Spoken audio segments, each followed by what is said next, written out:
Internet, Eric here, back with another video for Shocktober, 13 days of Halloween. I have no idea what day it is. I'm trying to film these in advance, and I'm falling behind, so whatever day this is, welcome. If you're new to the concept, I'm doing 13 videos in 13 days, horror-related, horror comedies, things you would watch around Halloween, anything like that. And today, I'm discussing a newer film. Obviously, you can tell from the title. A movie I was super excited when I found out it was greenlit.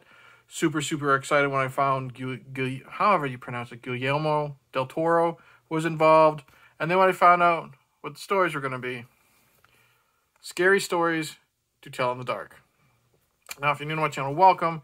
I discuss plot spoilers, specific scenes, what have you. I think this came out in 2018, 2019. Again, it'll say in the title. The plot of this is we are in, I believe it's the 60s, around the time of Vietnam. I think it's 68 or 69, around the time of Vietnam, Richard Nixon, all that stuff. And we are following a group of kids who go to the local haunted house in their town. They apparently wake up a witch, and or someone who is believed to have been a witch, tried as a witch, what have you, steal her book of stories, and then the stories come to life, and the evil creatures in said stories go after each kid one by one. I grew up reading these stories, the trilogy, by, what was his name? Alvin Schwartz. And the stories were creepy in itself, but what really got you were the illustrations. And I'll get to the stories specifically in a little bit. But that is why I'm not going to say his name, I was super happy that this guy was involved, because that man knows visuals, even though he's just a producer. The first off, let's get with the characters. The characters, I thought, for 99% of it, were super likable. They were very good. They worked well with each other. The female lead, I don't know actors' names. Get used to that. The female, her lead, the actress who was the female lead in this movie. There, Jesus Christ. She was very likable as kind of like this brainy girl, outcast. Her only friends in the world were these two dorks. Super likable.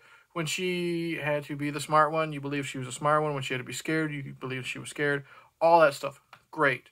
Her friends, you have, I don't want to say he's like straight-laced, but he's kind of like the wet blanket of the group. He's the smarter nerd one, I guess you would say. Augie. I think it's short for August. Really good. He works good as the foil to his other buddy, who I don't know the name, but he would, the comic relief. But Augie himself is really good at kind of like being the one who doesn't believe any of this bullshit. And he doesn't come off as annoying. He's just like, you guys are stupid. Leave me alone type of thing. Likeable. Then you have the kid who's playing the comic relief, who I was really worried. Because when I found out that we're going to be following a group of kids, or preteens, I guess you would say, I was really worried that this kid was going to be annoying and he's going to be nothing but a bunch of goofy quips. He did have a lot of goofy quips, but it wasn't beating you over the head with it. 99% of the time, his quips were funny, or they at least weren't annoying. And then he was also very likable. All three of those kids had a good rapport with him. Then you had, I think his name was Ramon. He is the new kid in town, and he's Mexican, and the reason why I bring that up is because his race is involved. He's picked on because of his race. He has his car graffitied. There's words put on it that I won't say here so I don't get in trouble with YouTube. And he ends up being, this outsider in this group of select friends, and, he has a good rapport with them. This actor is really good. And then you find out his backstory is the reason why he's got no family, really, and he's a draft dodger. And the reason why he's a draft dodger is because he saw what happened to his brother in Vietnam. You believe his fear and sadness when he's telling that story. And then again, when he's running away from, the Jangly Man. Really good. Then you have the stereotypical bully who is just an asshole. He does his job well. You have the blonde girl who's dating the bully. And then, of course, she comes around because she finds out he's an asshole. She's really good. The acting is really good in this. Now, A lot of people didn't like this film because they didn't know if it was what it was geared towards. Kids, kind of like Goosebumps, or people my age who, saw this in theaters a handful of years ago, growing up with it. I think it's perfectly down the middle. I was recently on an American Werewolf in New Jersey, and we said this was like the perfect gateway movie to horror. For anyone, young of young age, interested in horror, but doesn't want it overly scary. So I think that worked. The images. First off, let's talk Harold. Harold is probably the most famous character in all three books. The scarecrow that comes to life. And he wreaks havoc and revenge. Everyone was so excited, basically because we all know Harold. Like I said, he is the most popular, most famous character in these stories. I loved how he was included.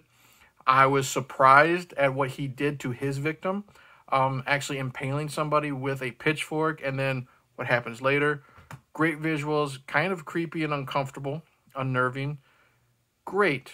And then we have other stories like, what is it? That really fat, ugly woman. I think it's called like the Room in Red or The Visitor or something like that.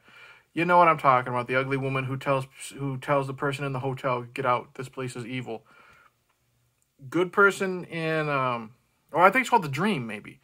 Good person in that story. Not in this movie. And it's an uncomfortable, weird, creepy scene. The use of colors. How she's all white in a room full of red. Now she takes care of her victims. The Big Toe. One of the more popular stories as well. The visuals in that. The disgustingness of what the toe looks like. The creature. The monster or whatever. How that person is taken away into nothing. Dragged away with the cliche fingernail scratches on the floor. Really, really good. And then, of course, the other most famous story is, let's just say, the spider bite with, the egg sac and everything on the face. Creepy as hell. Really good visuals. Loved it. And then you find out the backstory of the supposed witch in this. And they do a really good job of making this person, which happens a lot of times when someone's tried as a witch or falsely accused of murder. All this type of stuff that happens to the Sarah Bellows character, who is the witch. I don't remember if I mentioned her name. And they do a good job of making her sympathetic, what she went through. I'm not going to spoil that backstory. I liked it. And let's just say what happened to her during her time. It's kind of like King, Stephen King, how he shows that the real monsters are human. And what happened to her. And you really feel for her when you find out what happened. And why she took the revenge she took. And then these kids are just kind of caught up in the middle of it. If there was something I had to pick that was kind of disappointing, I thought she was defeated way too easy. And I didn't like how she just kind of screamed and disappeared. But, and then let's not forget the Jangly Man. I'll get to that in a second. Let's keep talking with Sarah. I just thought she was defeated way too easy. And it was just kind of a poof and she's gone. Kind of like, if you've ever seen Idle Hands, when they defeat the evil hand, and, it's stabbed, and then suddenly just, poof, it's gone. And, like, Seth Green, or maybe the other kid, they were saying, that's it? No overly dramatic, scene, just poof, and it's gone. That's kind of what happens to Sarah after she defeated. So, it's a little bit of a letdown, but don't let that detract you from seeing this great movie. My hopes were up. It exceeded expectations when I saw it in the theater. I bought this opening release day or whatever for Blu-ray. I watched it at least 3 times since then. I really enjoy this film. And then let's talk about the Jangly Man. The Jangly Man is a character created for this movie. I don't remember the title of the story. It's the one about the guy who's in the hotel or whatever, the haunted house, and the decapitated head falls down the fireplace. But the Jangly Man is terrifying when it's chasing after his victim or its victim. And the fact that I found out that the only thing CGI in the Jangly Man is his head. The rest, where it's twisting its body up and like that, they hired a contortionist to do that. And it's so unnerving. But I love it. And that's a great action scene where that person's running away from the Jangly Man while other stuff is happening. It's the way it's edited, the way it's cut, it's intense, the score, so good. Now, the way this movie ends, I don't want to spoil like who is taken away, who is not. Opens it up for a sequel. Apparently the sequel is in development. I know who's returning, but I won't say it here. I'm super, super excited to see where they're going and what stories will be put into it. But I am so happy with the way this movie turned out.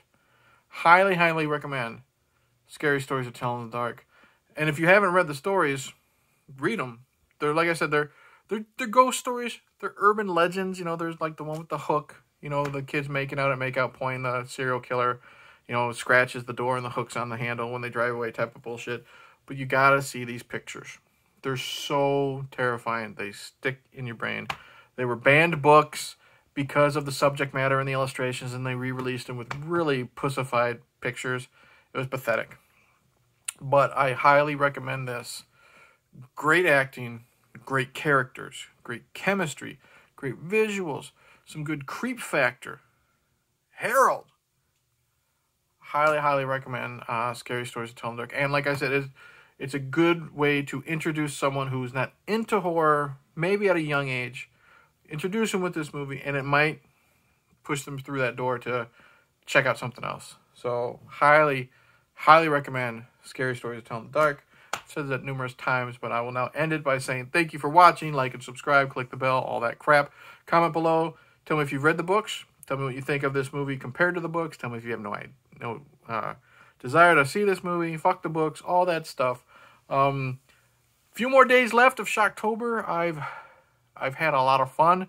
It's been a challenge. If you know my upload schedule, I've never uploaded this many videos in this amount of time, but it's been fun. Like I said, don't remember what day this is. I got a few more until the actual day of Halloween, where this will be my final video for this. Up and done, and I'm tired. It's late. Anyways, you know what I'm saying. Watch the movie, read the books. See you in the next video. Cheers.